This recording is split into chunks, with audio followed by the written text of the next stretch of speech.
menyediakan informasi yang menyangkut tentang posisi keuangan, kinerja, serta perubahan posisi keuangan suatu entitas yang bermanfaat bagi sejumlah besar pengguna dalam pengambilan keputusan ekonomi. Asumsi dasar dibagi atas dua, yang pertama yaitu dasar akrual. Dasar akrual adalah pengaruh transaksi dan peristiwa lain diakui pada saat kejadian, dicatat dalam catatan akuntansi, serta dilaporkan dalam laporan keuangan pada periode yang bersangkutan. Yang kedua adalah kelangsungan usaha. Lanjutkan usahanya di masa depan. Karena itu, entitas diasumsikan tidak bermaksud untuk mengurangi secara material usahanya.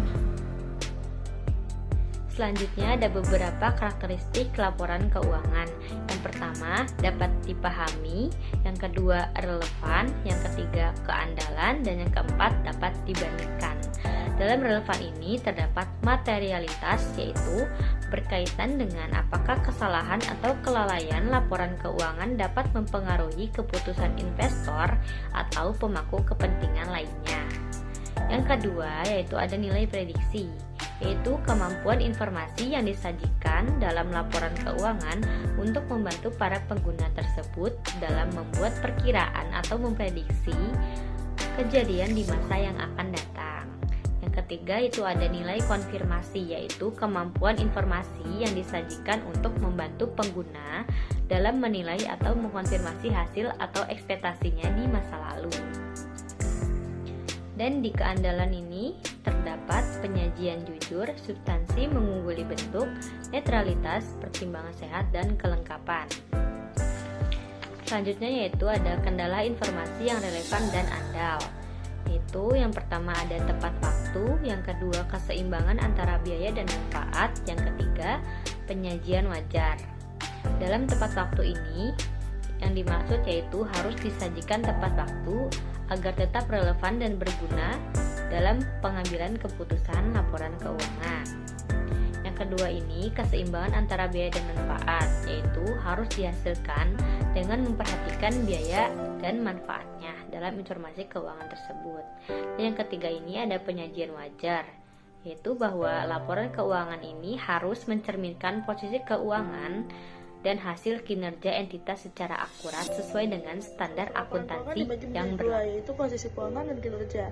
Posisi keuangan mencakup aset, liabilitas, dan ekuitas. Aset adalah sumber daya yang dimiliki perusahaan seperti uang tunai, properti, dan inventaris.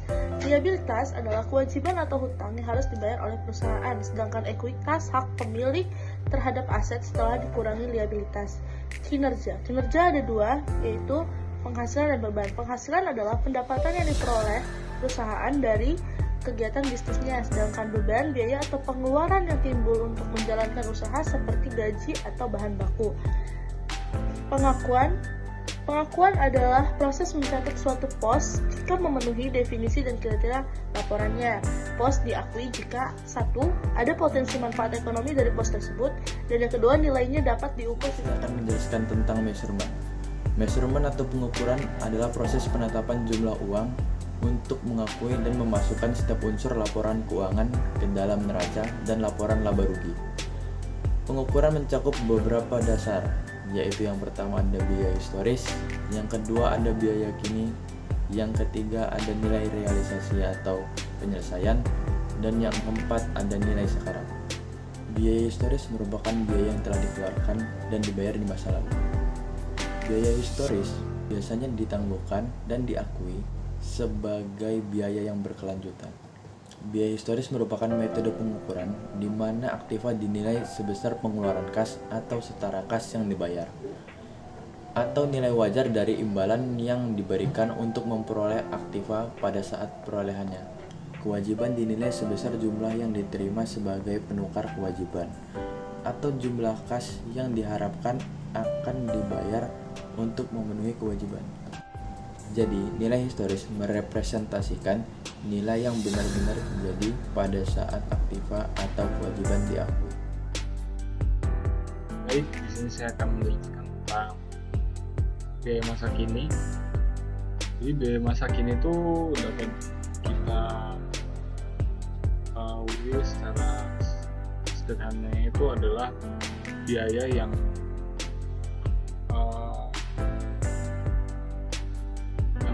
pada saat sekarang ini. Jadi biaya masa kini itu dapat dilihat sebagai aktiva atau jumlah kas yang seharusnya dibayar jika aktiva yang sama atau setara aktiva diperoleh pada saat sekarang. Jadi jumlah kas yang tidak didiskontokan yang mungkin akan diperlukan untuk menyelesaikan kewajiban pada saat sekarang. Lalu ada nilai realisasi atau penyelesaian, yaitu jumlah kas yang dapat diperoleh sekarang dengan menjual aktiva dalam keadaan normal. Penyelesaian jumlah kas yang tidak didiskontokan yang diharapkan akan dibayar untuk memenuhi kewajiban dalam pelaksanaan usaha normal.